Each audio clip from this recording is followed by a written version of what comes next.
আসসালামু আলাইকুম। রোগ উপশম মানেই কি রোগ সেরে যাওয়া? আপনার কি মনে হয়?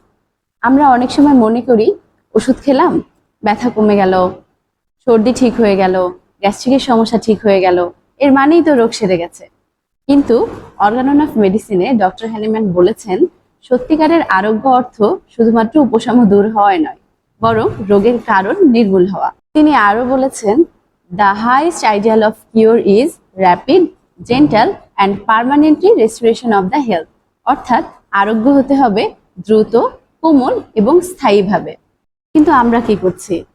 মাথা ব্যথা, সর্দি কাশি, গ্যাস্ট্রিকের সমস্যা কিংবা স্কিনের র্যাশের জন্য এমন ওষুধ খাচ্ছি যা সাময়িকভাবে আমাদের উপসর্গগুলোকে লুকিয়ে রাখছে। যেমন ধরুন, একটি ট্যাবলেট খেলাম, ব্যথা কমে গেল, 2 ঘন্টা স্বস্তি, 3-4 দিন পরে আবার সেই একই সমস্যা। এভাবে একের পর এক ওষুধ খেয়ে আমরা রোগের উপসর্গগুলোকে চাপিয়ে রাখছি এবং সাময়িক উপশম পাচ্ছি। এটাকে বলা হয় প্যালিয়েশন বা সাময়িক উপশম। প্যালিয়েশন তো আমাদের আরাম দিচ্ছে, তাহলে এর ক্ষতিকর দিকগুলো কি? ডক্টর হ্যারিম্যান অর্গাননে বারবার সতর্ক করেছেন যে যে কোনো প্রকার রোগের উপসর্গ দমন বা উপশমের চেষ্টা রোগের প্রকৃত শক্তিকে শরীরের গভীরে ঠেলে দেয়। এর ফল কি হয়? এটি একটি সাময়িক আরাম দেয়, যা কখনোই প্রকৃত আরোগ্য বা নিরাময় দিতে পারে না। প্রাথমিকভাবে রোগীর অবস্থা ভালো হলেও পরবর্তী ধাপে রোগীর অবস্থা আরো খারাপ হয়।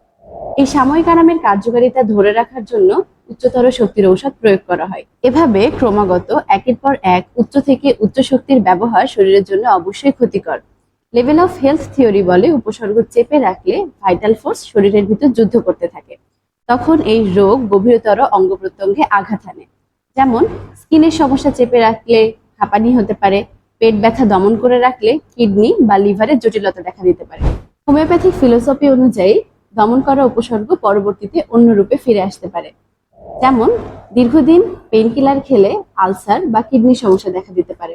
আবার দীর্ঘদিন স্টেরয়েডের ব্যবহার স্কিনের সমস্যা চাপিয়ে দিয়ে নতুন কোনো বড় রোগের সৃষ্টি করতে পারে। স্থায়ী নিরাময় না করে সাময়িক উপসর্গ দিতে যেয়ে ভাইটাল ফোর্সের শক্তি ক্ষয় হয়। তখন রোগীর রোগ প্রতিরোধ ক্ষমতা কমে যায়। অনেক ক্ষেত্রে মানসিক দিকেও এর প্রভাব পড়ে। যেমন চর্মরোগ চাপিয়ে রাখলে মানসিক দুশ্চিন্তা বা অবসাদ আসতে পারে। তাই ডক্টর হ্যানিম্যান বলেছেন, removing the local symptoms without curing the internal disease is not the true cure. অর্থাৎ উপসর্গ চলে গেলেই রোগ সরে যায় না, রোগের প্রকৃত শক্তি ভিতরে লুকিয়ে থাকে। তাহলে হোমিওপ্যাথির দৃষ্টিতে সঠিক চিকিৎসা কি? হোমিওপ্যাথির লক্ষ্য শুধু সাময়িক উপশম নয়, রোগটিকে স্থায়ী আরোগ্য বা নিরাময় করা, এবং সেটি হতে হবে দ্রুততম সময়ে এবং রোগীর কষ্টকে না বাড়িয়ে। হোমিওপ্যাথিক চিকিৎসায় সার্বিক উপসর্গ, রোগের মূল উৎস, শারীরিক, মানসিক বা আবেগিক অবস্থা, রোগীর শারীরিক গঠন এবং পূর্ববর্তী চিকিৎসার ইতিহাস সব দিক বিচার করে ঔষধ নির্বাচন করা হয়। একটি উদাহরণ দিয়ে বিষয়টি আরো পরিষ্কার করা যায়। ধরুন, কারো শরীরে ঘন ঘন র্যাশ হচ্ছে। প্রচলিত চিকিৎসা পদ্ধতি অনুযায়ী সে স্টেরয়েড বা অ্যান্টিহিস্টামিন জাতীয় ঔষধ সেবন করলো। স্বাভাবিকভাবেই র্যাশ কমে যাবে, এটি সাময়িক উপশম।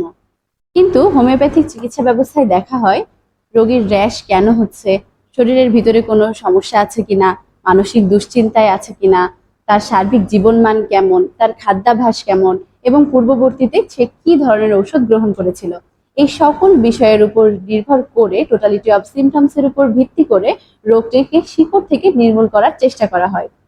উল্লেখিত বিষয় ছাড়াও আরো অনেক বিষয়ের উপর ভিত্তি করে একজন অভিজ্ঞ চিকিৎসক রোগটিকে নির্মূল করার চেষ্টা করে, যা অল্প কথায় প্রকাশ করা সম্ভব নয়।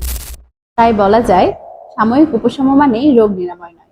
লক্ষ্য রাখবেন, সাময়িক স্বস্তি যেন আপনাকে স্থায়ী নিরাময়ের পথ থেকে দূরে না সরায়। রোগের কারণটা যদি থেকে যায়, তাহলে রোগটি আবারও ফিরে আসবে। আপনি কি শুধু সাময়িক উপশমের বদলে স্থায়ী নিরাময় চান? তাহলে সঠিক হোমিওপ্যাথিক চিকিৎসার জন্য একজন দক্ষ বিএইচএমএস অথবা ডিএইচএমএস চিকিৎসকের পরামর্শ নিন। মনে রাখবেন, স্বাস্থ্যই জীবন, তাই একে সাময়িক আরাম নয়, স্থায়ী আরোগ্যে গুরুত্ব দিন। এ বিষয়ে আপনার মূল্যবান মতামতটি কমেন্টে জানিয়ে দিতে ভুলবেন না। শেয়ার করে ছড়িয়ে দিন আপনার প্রিয়জনদের মাঝে, তাদেরকেও জানান সঠিক আরোগ্যের সন্ধান। আবারও দেখা হবে নতুন কোনো বিষয় নিয়ে। ভালো থাকবেন, সুস্থ থাকবেন।